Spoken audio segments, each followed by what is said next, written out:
Yo, what is up? 1.9 update is here, and this is the 1.9 mod pack. So I'm here to demonstrate to you what's going on and what are the mods that I've put in this mod pack. The first mod pack is called the Crew Return mod pack, and now my char Future 4 here is using my Bad Chat mod pack.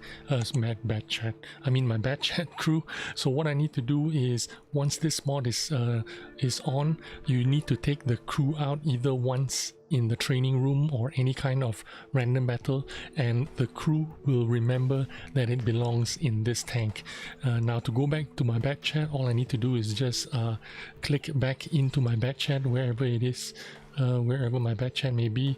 Where's my Bad Chat? There you go. Click on the Bad Chat and it'll take a second for it to jump into the Bad Chat, and my crew returns back to the Bad Chat automatically, just a one click.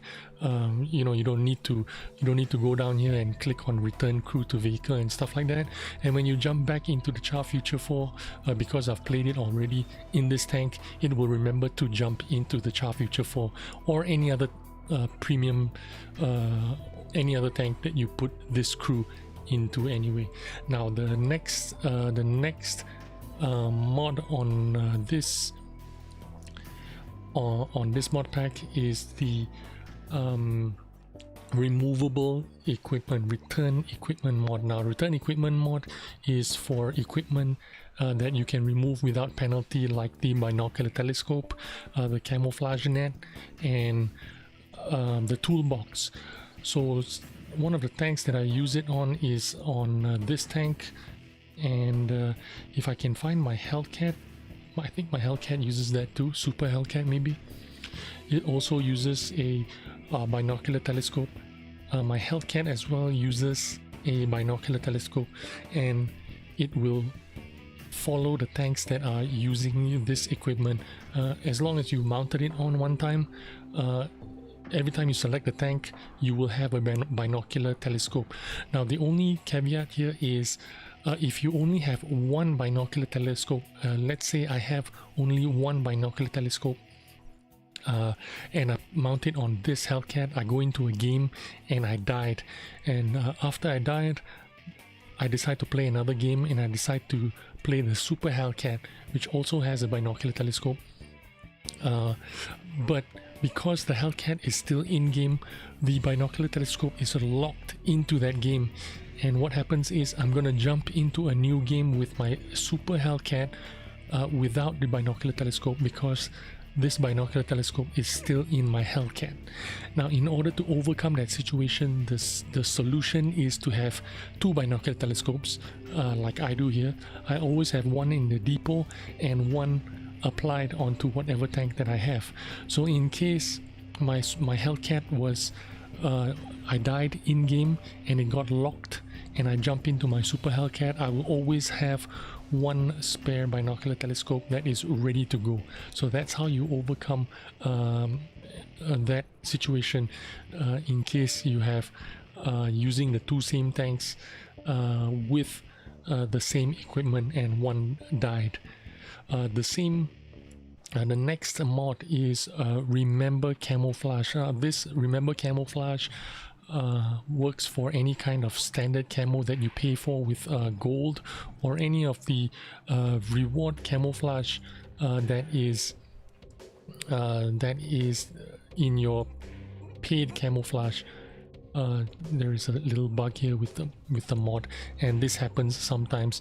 If it does happen, all you need to do is just click the X and go back into your tank and click back into the garage again. What happens is, it'll demount all the camouflage that is available, all your gold camouflage, or all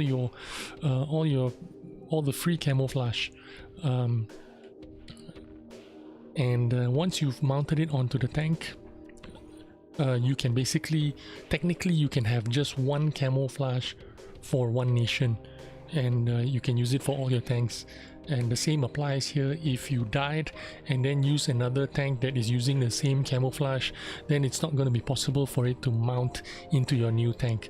So you got to remember that. But basically this mod basically demounts everything in this nation, and when you apply it to your whatever tank, it'll remember that tank with that camo, unless you change it here in the garage.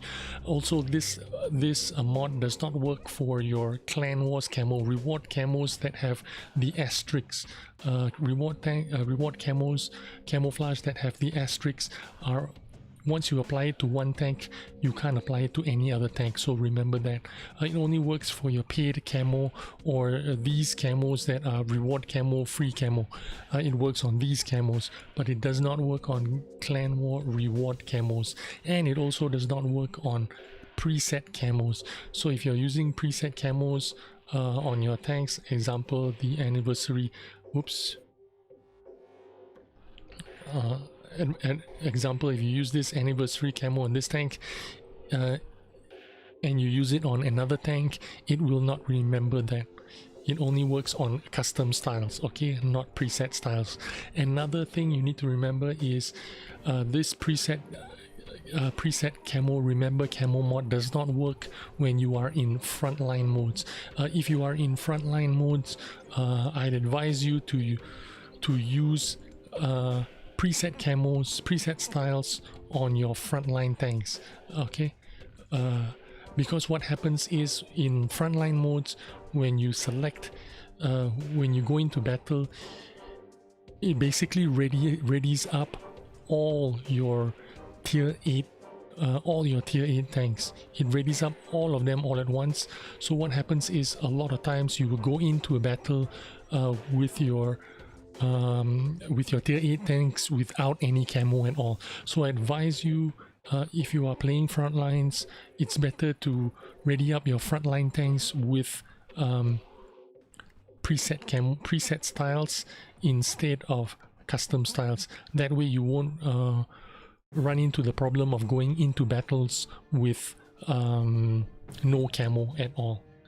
Okay, now the next mod is the replay manager mod, and this is really useful if you unfortunately yeah, I have some replays here. The first time you turn it on, it's going to preload all your replays from your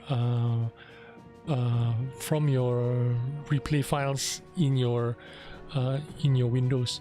So it'll be able to show you all the games that you've played. You can show all the results. It'll show you all your results all over again from whenever. You can have results from whenever. It goes on forever and ever and ever. You can go to the last page, and this result, I don't know when it's from, but if I click on the result, it'll show me when it's from, and then you can filter it by what tank, what map, and it's very useful. The next mod I want to show you is Battle Hits, and Battle Hits will bring up all the games that you played recently and from the session. It does not show you stuff that you've played from yesterday or day before, just from the current session. So from the current session, I was trying to show you the interface. I shot this, my friend here who was helping me out, Aurora, on in the Object 907. So he was AFK and I shot him, and it'll show me the shots that I made onto him. So the first shot was this one here, and it did 364 damage with my APCR shell. So it's really useful. It shows all the shots, and then I can turn around and I can turn the tank around and look at the shots. And then if he shot at me, I will be able to show you also the shots that he did on me by going to me here. Anyway, it's very intuitive. Just click around it, it'll show you everything that's going on. Here will be the list of the games that you played in this session, and you can look at all the shots if you wanted to. So that is very useful. Alright, the last mod I can show you in the garage is called the FreeCam mod. Now the FreeCam mod was specifically made for your replays, where you can watch your replays with a flying camera, but now it's in the garage as well, and if you click on it, you can fly around in your garage, or you can also alternatively click caps 3. So if you click on the FreeCam mod in your garage, you can start flying. Now it looks very janky and it's not smooth, right? If you press the P key, you will become really smooth. So you can fly around your garage if you want to, but this is actually made for your replays. But I thought it'd be cool if you can fly around your garage and look around your tank as well. You know, if you want to have a really close up of your tank, it's kind of interesting. Anyway, I have a separate video on how the FreeCam mod works. Now, if you want to get back into your normal garage, just left click your mouse again and there you go back into your garage. But I have a FreeCam video on exactly how to play around with this mod, so please feel free to watch that video, and all the instructions are left on that video as well. If you are looking for more instructions, you go into your config folder and there will be a text file in there with all the necessary instructions you need to make the FreeCam work for you. Alright, let's take a look at the XVM interface. At your top left, you can still toggle by control tabbing or click on it with your mouse what kind of appearance you like. I like this one. The HP pool on top still remains the same. I decided to go with the old style that I liked, the original colors. The spotting bulb is a yellow. Obviously, if you spot someone, the yellow bulb turns on. He is currently spotted. If you haven't spotted anything, there is no bulb at all. And once that enemy player disappears or goes out of spotting while your team is no longer spotting them, that will turn gray color in just a second. As soon as this player goes dark, it turns gray. So the next thing I want to show you is also the, oh yeah, I forgot before I start to change. If you click on if you hover over your shell, your shells, you can also see additional information besides your damage and penetration. It also shows you your shell speed, so you have some kind of idea what kind of velocity your shells are doing, and that is very useful information. Next up is your damage panel.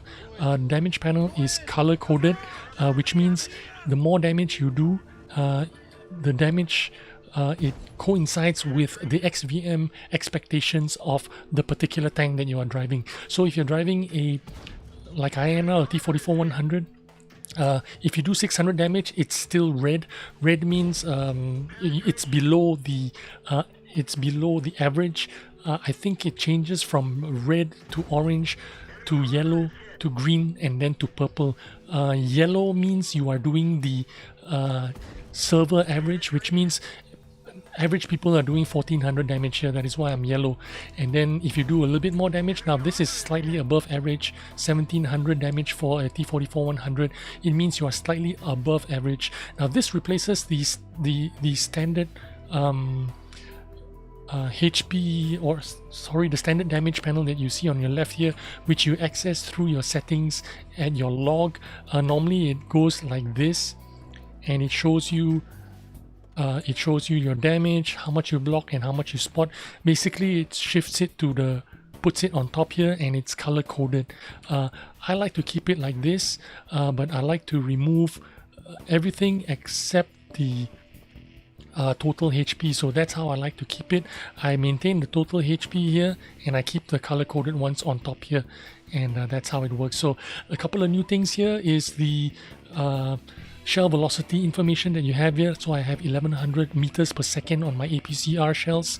I have 880 meters per second on my standard AP shells, and on my HE shells I have 5 of them. It has burst radius of 1.76 meters and 880 meters of shell velocity. So this is additional information on top of everything else. Alright, the last two mods in this mod pack is the Mark of Excellence mod, which you can access through your settings menu. Click on the mods preferences right on top here and you will get it. And you can enable, disable, all kinds of options here. Check it out for yourself, all kinds of settings. Try it out for yourself. It is very intuitive, very easy. You can have it in your hanger, you can have it show on your tech tree. It's really up to you. Configure it any way you want it, or if you don't want it at all, you can completely disable it as well. Alright, how do you install this mod? I'm going to provide you a link where you open a World of Tanks zip file from your Google Chrome and specifically Google Drive. Download it from your Google Drive, stick it onto your desktop or whatever, and then unzip it with a free program like this one, WinRAR, or a zip extractor. Once that is done, you will have you open that folder, and there are two files inside, one called mods, one called res mods, and basically what you need to do is stick them into where your World of Games folder is. So pull up where your World of Games folder is, copy these two files, mods and res mods, and then right click into your World of Tanks folder and stick it in there. Just paste it in there and you are good to go. You close it up and you are ready to go. But what you need to do first is make sure you register your XVM, and then your XVM will be working and you can turn on your client and you will be good to go. Alright, after you've installed the mod, make sure you register at xvm.com, and that's how you go to the website modxvm.com, and after that what you do is make sure you register by linking your XVM to your Wargaming account. Just log in and click remember me, confirm, and once your Modpack is ready, it will say it's ready. You go to your settings and you need to update, activate, and this is what it looks like. You have 14 days for this Modpack to work on your account, and you need to renew it every 14 days. Just remember that. Yeah, so basically this is how my setup is. With this setup, I am also able to draw on the minimap if I want to. You know, I can draw circles on the minimap. I can draw lines on the minimap by holding down my mouse over the minimap and clicking on it. It's really useful for situations where you're in clan wars or you're in the platoon and you can easily communicate to your teammates or platoon mates where you want them to go, push forward, circle the map. Besides just clicking on the sectors on the map, you can also draw the lines, so it's really useful for that purpose. So hope you enjoyed it. Once you've logged into your XVM and activated your stats, you can turn on your client, your World of Tanks client, and start enjoying this Modpack. So thanks for watching, and I will see you on the next video. Bye bye.